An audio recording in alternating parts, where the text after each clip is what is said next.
నమస్తే అండి. ఇక్కడ కనిపిస్తున్న తీగ మొక్కను చూడండి. ఇందులో ఎన్నో ఔషధాలు కలిగి ఉన్నాయి. ఇవి కొన్ని ప్రాంతాలలో విరివిగా కనిపిస్తూ ఉంటాయి. వేరొక ప్రాంతాలలో చాలా అరుదుగా మాత్రమే కనిపిస్తూ ఉంటాయి. తెలుగులో ఏటిపుచ్చ లేదా వెర్రిపుచ్చ అని పిలుస్తారు. సైంటిఫిక్ నేమ్ సిట్రల్లస్ కోలసింతస్ అని కుకుర్బిటేసియే కుటుంబానికి చెందినవి. సంస్కృతంలో గవాక్షి, ఇంద్రావరుణి మరియు బృహద్వర్ణి అని పిలుస్తారు. సాధారణంగా ఆంగ్లంలో బెటర్ యాపిల్ మరియు బెటర్ కుకుబెర్ అని పేర్లతో పిలుస్తారు. ఇవి 3 నుంచి 4 మీటర్ల పొడవు పెరిగి అన్ని దిశల్లో వ్యాపించి ప్రక్కన ఉన్న వేరొక చెట్టుకు అల్లుకొని పెరుగుతాయి. ఇవి సాధారణ పుచ్చకాయ తీగను పోలి ఉండి పండ్లు చిన్న పరిమాణంలో కలిగి లోపల గుజ్జు చాలా చేదుగా ఉంటుంది.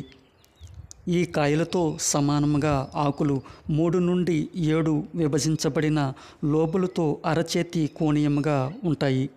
ఈ కాయలు పరిపక్వత సమయంలో పాలరాయి పసుపు చారలు కలిగి తెల్లటి గుజ్జుతో ఉండి అందులో విత్తనాలు కలిగి ఉంటాయి. గింజలు బూడిద రంగులో, అవి తినడానికి వగరు చేదు కలిగి ఇందులో ప్రోటీన్తో సమృద్ధిగా ఉంటాయి. వీటిని కొన్ని ప్రాంతాలలో తింటారు లేదా గింజలను ఎండబెట్టి నూనెగా తీసి కొన్ని చర్మ వ్యాధులకు ఉపయోగిస్తారు. అలాగే సాంప్రదాయ అరబ్ వెటర్నరీ మెడిసిన్లో ఒంటెలలో చర్మ విస్ఫోటనాలకు చికిత్స చేయడానికి కోలోసింత్ సాపుగా ఉపయోగిస్తారు. అలాగే పాలస్తీనాలో ఈ పండ్లను మరియు గింజలను గొర్రెలు, ఆవులు, మేకలలో చర్మంపై వాపు, గజ్జి, మలబద్ధకం వంటి సమస్యలకు చికిత్సగా వైద్యులు ఉపయోగిస్తారు.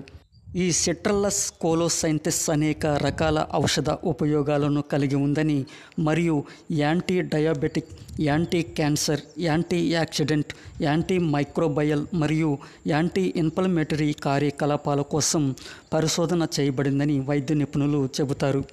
ఆయుర్వేద వైద్యంలో ఈ మొక్క భాగాలను మధుమేహం, కాలేయ వ్యాధులు, జీర్ణ సమస్యలు మరియు పక్షవాతం వంటి వ్యాధులకు చికిత్సగా ఉపయోగిస్తారు. అలాగే కండరాల నొప్పి, నరాలకు సంబంధించిన సమస్యలకు మెరుగుపరుస్తుంది. అది అసౌకర్య డయాబెటిక్, న్యూరోపతి ఉన్న వ్యక్తులు ఆరోగ్య సంబంధిత నాణ్యతను కూడా మెరుగుపరుస్తుంది. ఇంద్రావరుణి పురాతన వైద్య శాస్త్రాలలో ప్రసిద్ధి చెందిన మొక్క. ఇది దాదాపు అన్ని సంహితుల మరియు ఆయుర్వేదంలోని నిఘంటస్లలో వివరించబడింది. ఇవి ఎక్కువగా మన భారతదేశం అంతటా పెరుగుతున్నాయి. కొన్ని ప్రాంతాలలో సాగు చేస్తున్నారు. అలాగే ఈ పండు గింజలను శ్వాసకోశ మరియు మూత్ర సంబంధిత వ్యాధులకు చికిత్సగా ఉపయోగిస్తారు.